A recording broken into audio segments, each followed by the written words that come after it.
All right, so 6.1 is discrete random variables. Sir, Yep. where do I find the meetings that you've recorded? I sent it to you in email, and they are also in your class announcements in the Canvas. Thank you. Yep, yep. And all of them should be labeled course, or no, class lecture links. Yep.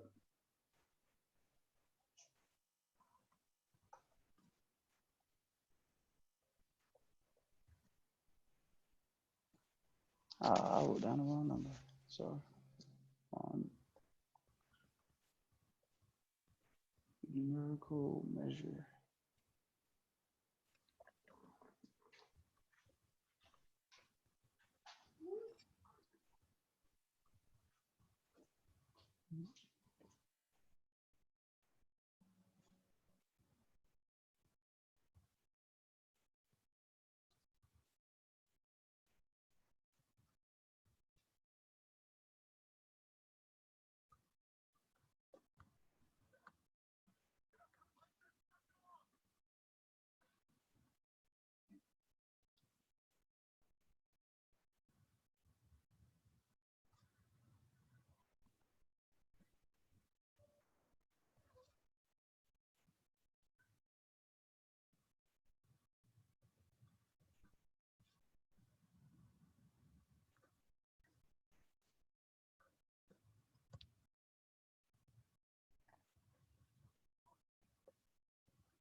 All right, so random variable is a numerical measure of the outcome of a probability experiment. So its value is determined by chance.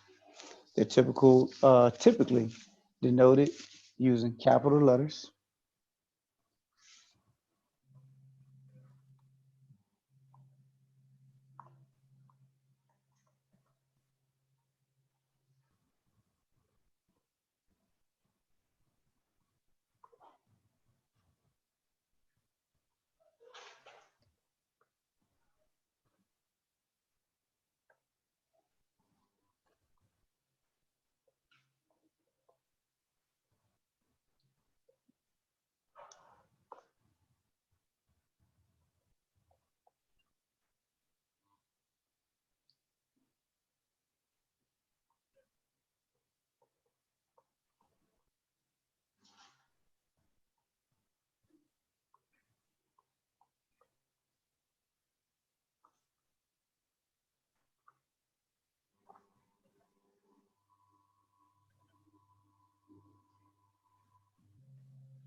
All right, so discrete random variable has either a finite or countable number of values, and they can be plotted on a number line with a space between each point. So example here, 0, 1, 2, 3, and 4. The only values that is represented here are the 0, 1, 2, 3, and 4, nothing in between. And so you'll see the difference when we look at continuous random variables.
All right, so continuous random variable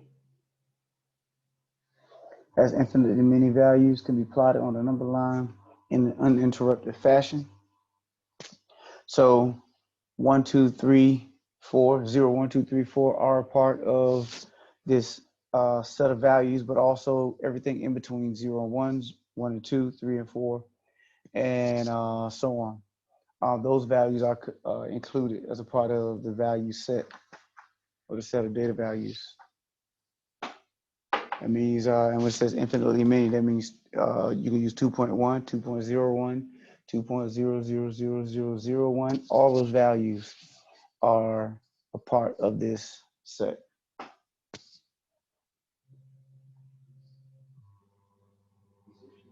All right.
All right, so this next exercise, we want to make sure we're okay with understanding whether we have a discrete or continuous random variable. All right, so the number of A's earned in a section of statistics with 15 students enrolled. So if you can put a solid number on whatever your value is or values are, then it's considered discrete. In other words, you won't have 15 students, let's say, yeah, 15 students or 15.1 students. You know, you can't say that you have 15.5 students or 3.4, 3.41, or 3.42 students earned an A. So it either is 3 students that earned an A or 4 students that earned an A. So if you can put a solid number on the value that you're describing, it's considered discrete. So this would be discrete.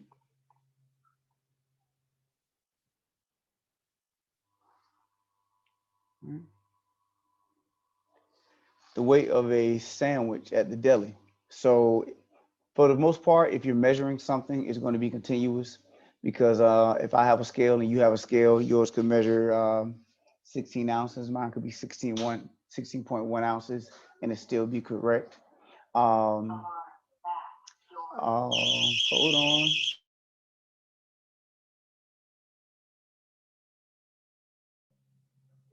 Yep, of course, that was awesome. All right, so if you're going to be measuring something, then your answer will be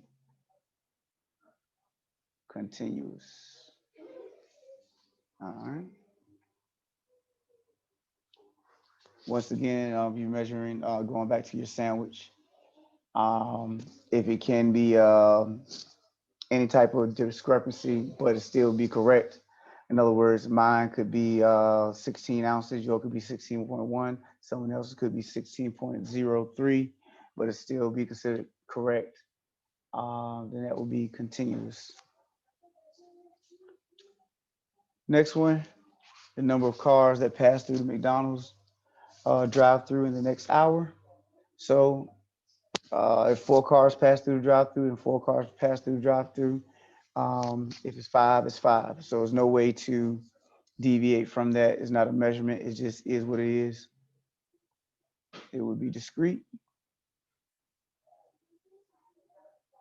And then the speed of the car that passes the state trooper. Once again, talking about measuring, depending on the calibration of um, your gun, you know, your radar, whatever you want to call it, will dictate how precise it is. So that would be considered continuous. Questions.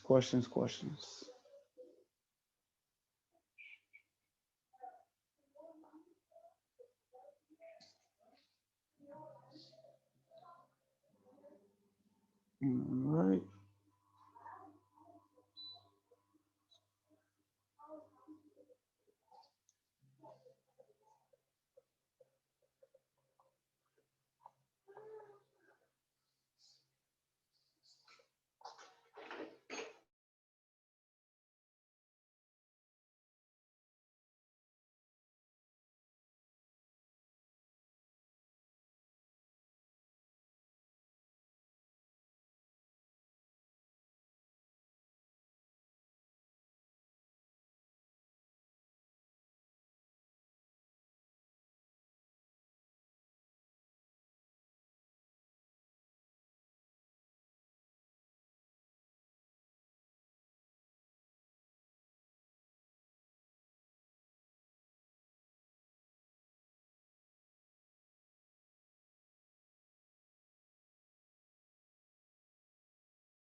I'm here, Mr. Tucker.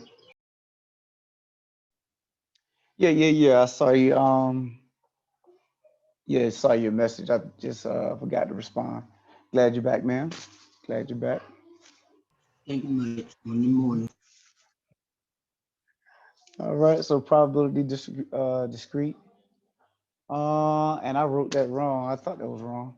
That's probability distribution. I'm sorry. Probability distribution. So probability distribution of a discrete random variable x provides the possible values of the random variable and their corresponding probabilities. All right. So we have two main rules for discrete probability distribution. One, this sigma here, Greek letter sigma, represents the summation. So this just means add all the probabilities. That will equal to 1. So when you add all the probabilities up, it should equal to 1. And then here, all probabilities, write that better, are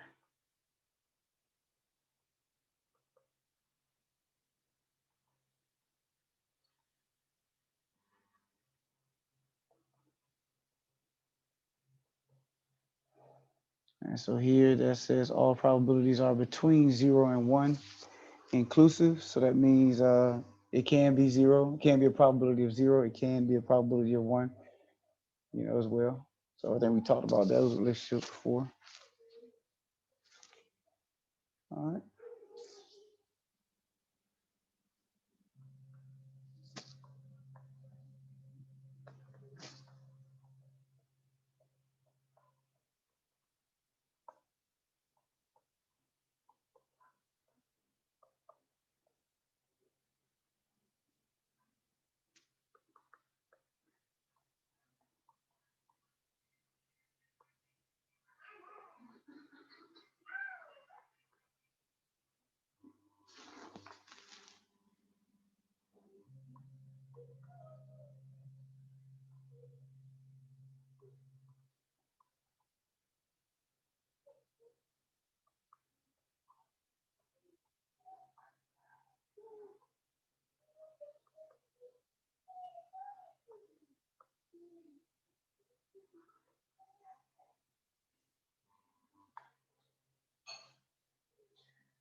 All right. Well, gotta write the probabilities in there.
All right. So which of the following is a discrete probability distribution?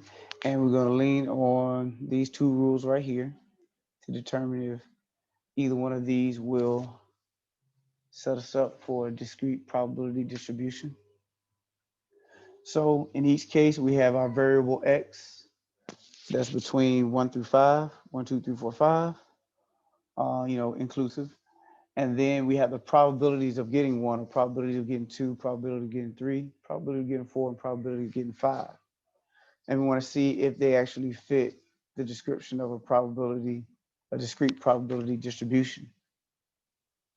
So looking at that first one, the answer would have to be no, because it doesn't fit. I believe this is the second rule, wherein both of your, all of your probabilities, all of your P of X has to be in between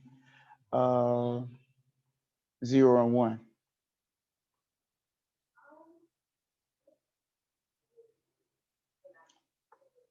So it means that one is a no. And let's look at the second one. We have 20, 25. If I'm not mistaken, this fails. Rule number 1.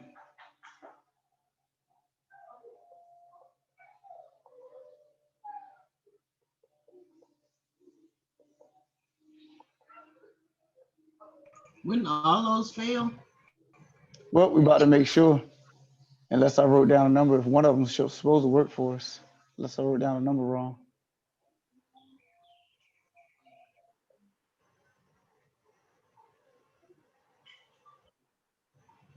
Because I thought it had to be at least 5 in order to pass. But maybe I don't understand right. All right, hold on. Let's make sure we cover this and then I'll go to that last one. So the first one fails because we have a negative 0.07 in there for the probability. So that's less than 0. The second one fails because when I add up my probabilities, when I add up 20, 25, or 0.20, 0.25, 0.10, 0.14, and 0.49, 25, 10, 14, 49, they add up to 118, 1.18. Remember, your probabilities are supposed to add up to give you 1.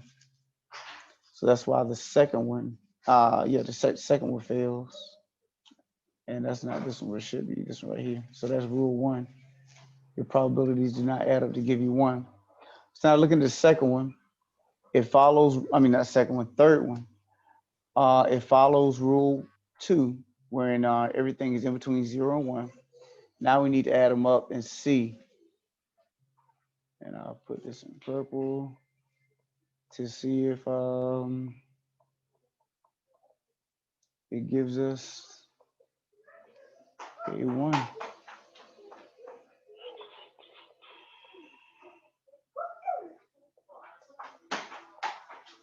All right, so we have 20, 25, 45, 55, 86. Yep, that adds up to give us 1. So C. Okay, I get it now. So if it's more than 1, it fails. Say it again. So if it's more than 1, it fails. Right, or even if it's, well, I don't know. Yeah, I guess it could be less than 1 if you had negatives involved. But yeah, it has to equal 1. Can't be anything different.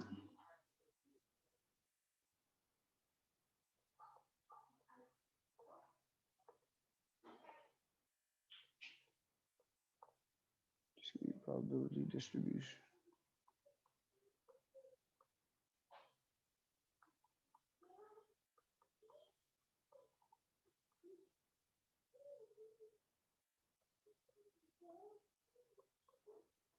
So rule C does represent a discrete probability distribution because it satisfies both rules.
All right, so just like before, when we came across certain terms or certain calculations, if my math lab asks for the mean of a discrete random variable or standard deviation of a discrete random variable, use website, app, or calculator, something of that nature to find them. Um, yep, 'cause you're not going to hold you accountable. Or this book really does hold you accountable for the process. So make sure you find something that you can depend on. Just Google mean of discrete random variable or standard deviation of discrete random variable, and plenty of free stuff out there that you can use, that you can just plug in the values and get the correct answer.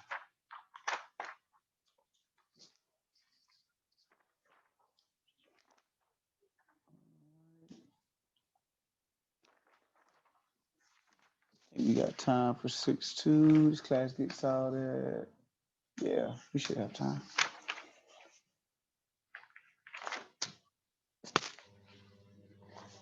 So let's look at least starting 6-2.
All right, the binomial probability distribution is where this section goes. Binomial probability distribution is a discrete probability distribution that describes probabilities for experiments in which there are two mutually exclusive outcomes. Remember, disjoint outcomes or mutually exclusive outcomes are outcomes that has nothing to do with each other. In other words, one occurring does not affect the other one, or they do not have anything in common. These two outcomes are generally referred to as success and failure. Example of that.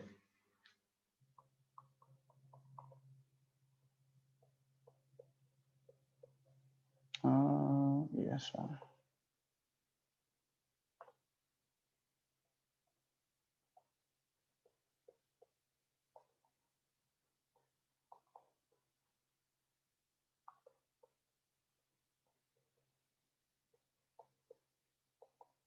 So an example of that in basketball, making the shot versus missing the shot. Making the shot would be a success. Missing would be a failure. One more thing as far as this is concerned.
All right, so experiments in which only two outcomes are possible are referred to as binomial experiments, provided certain criteria are met. We're going to talk about those in a second.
All right, criteria for a binomial experiment. An experiment is said to be a binomial experiment if the experiment is performed a fixed number of times. Each repetition of the experiment is called a trial. The trials are independent. That means neither one of them affects the other. Neither one of the outcomes affects the other outcome. For each trial, there are mutually exclusive uh, outcomes. That means neither one of the outcomes have anything in common. It's either a success or a failure. And then number four, the probability of success is the same for each trial of the experiment.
All right, notation used in the binomial experiment. N is going to be the number of trials of the experiment. P is the probability of successes. And if P is the probability of successes, that means 1 minus P is going to be the probability of failure. And then X is going to be the number of successes in N trials.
All right, so directions for this next exercise. Determine which of the following probability experiments qualify as binomial experiments.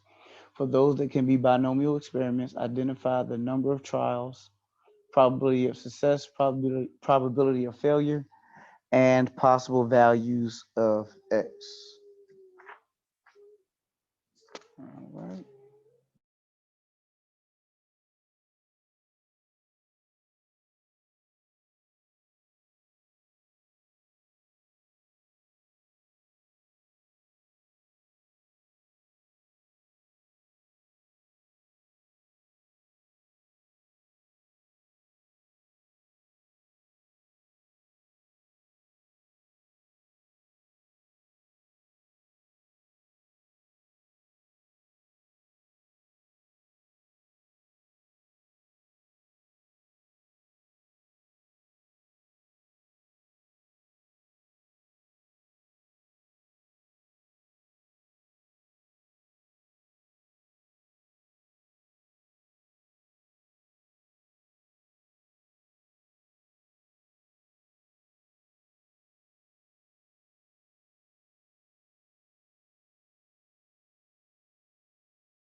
All right, the first one, an experiment in which a basketball player who historically makes 80% of his free throws is asked to shoot 3 free throws, and the number of free throws made is recorded.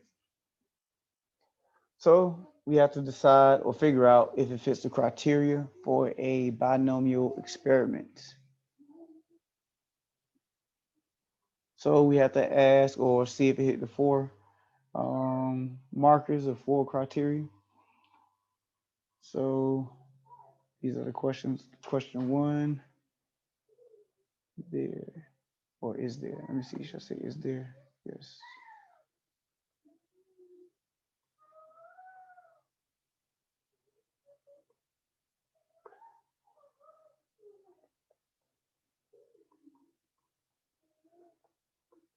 So the first one says that the experiment has to be fixed, has to be performed at a fixed number of times. So is there a fixed number of trials? The answer is yes. You're gonna shoot the ball 3 times.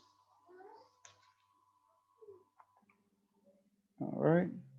Has the answer yes for all four. Are the trials independent? The answer is yes. Making one shot has nothing to do with making the next shot. Yeah, yes. What are you talking about for the next one?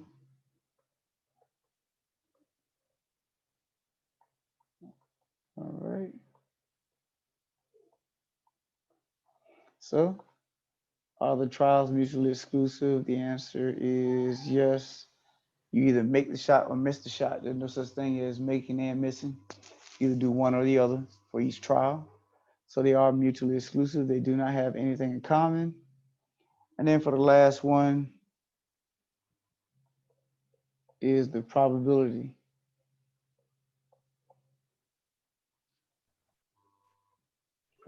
of success.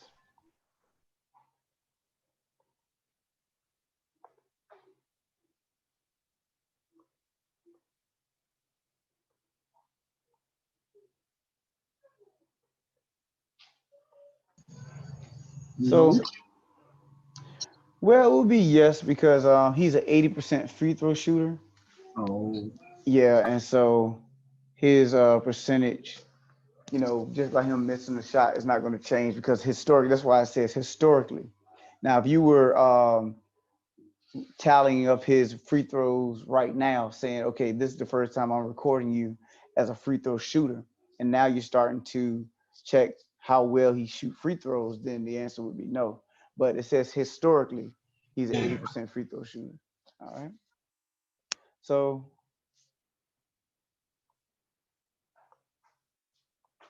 it is a binomial. Let me check for binomial experiment, right? Yeah. Just want to make sure I got my words right. It is a binomial experiment because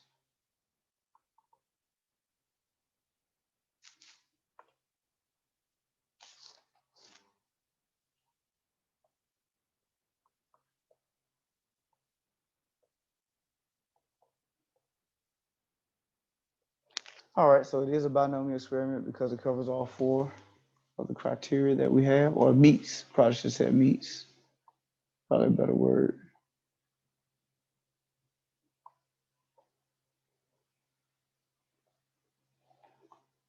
For your criteria. So now it says if it does, if you do find out that it is a binomial experiment, then they want you to go back.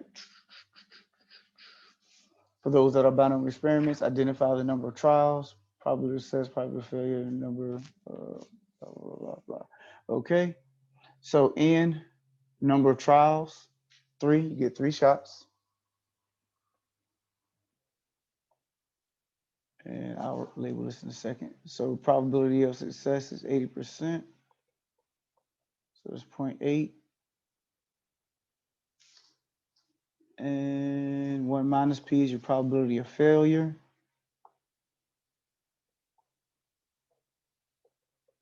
3.2. And your possible values for X is going to be 0, 1, 2, and 3. So let me label these.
All right, so just labeling all this stuff and then trying to apply it to the problem that we have.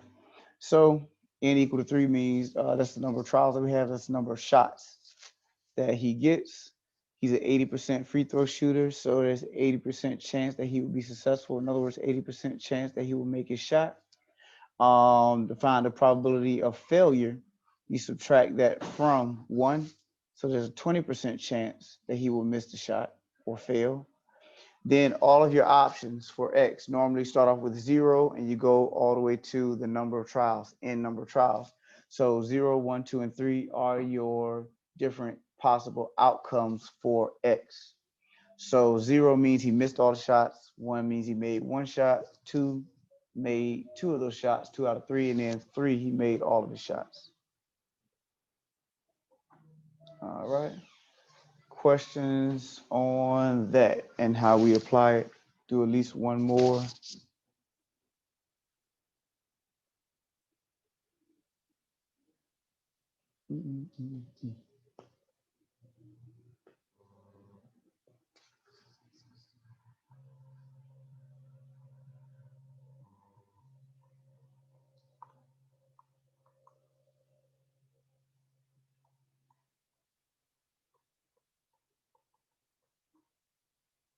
Did I use green at first? I did.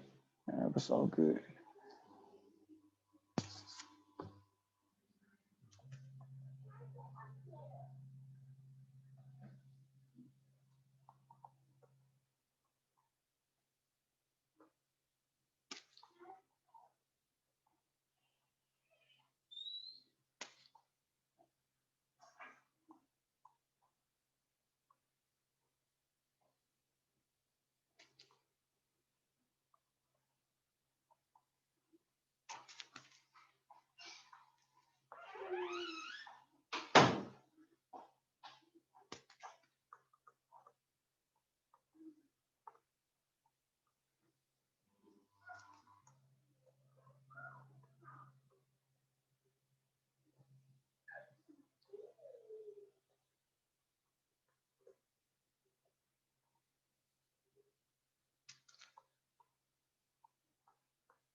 All right, a probability experiment in which 3 cards are drawn from a deck without replacement and the number of aces is recorded. So we're gonna do the same thing we did for that last one. We'll see if it meets the 4 criteria. First one is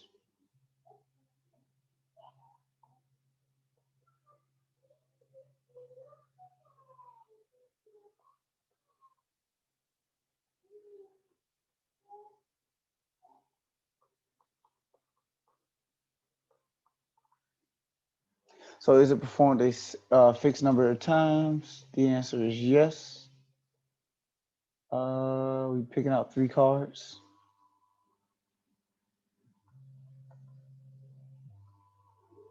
All right.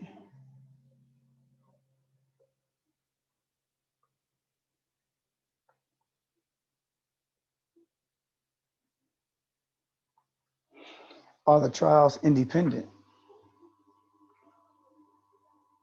And the answer is no. The reason being is because it says without replacement.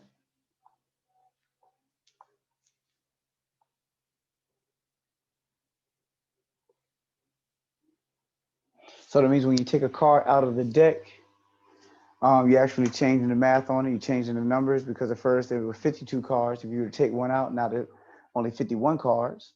And then also you're changing the number of cards that you have access to if you were to pull an ace. Let's say if there are 4 aces initially, you pull one out, there are only 3 aces left. So that would be 3 over 51 or 3 out of 51 chance. So you're changing the probability of getting an ace if you don't put the card back or you don't replace the card. So since it does not meet all criteria, you do it like this.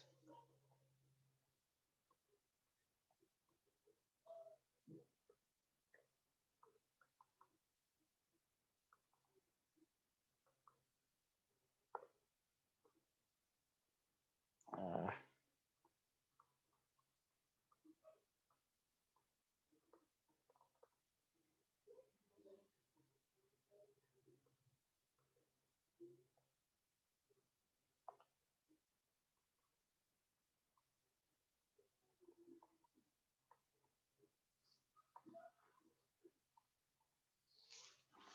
So it is not a binomial experiment because it does not meet all the criteria.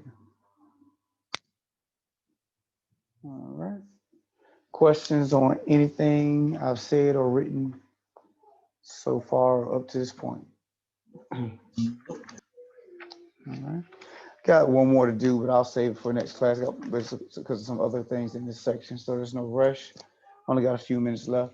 So we'll pause right here. I'll do one more like this next class and then go on to finish off 6.2. Once again, don't forget 6.2 is the last section out of this block of assignments. So, after 6.2, there will be a test. So make sure you, knocking this stuff out. You will have after next class, 3 tests that are out there. Yeah, 1, 2, 3, 4, 5, 6. Yep, have 3 tests that are out there. So you want to knock them out as soon as possible. So you don't have them hanging over your head.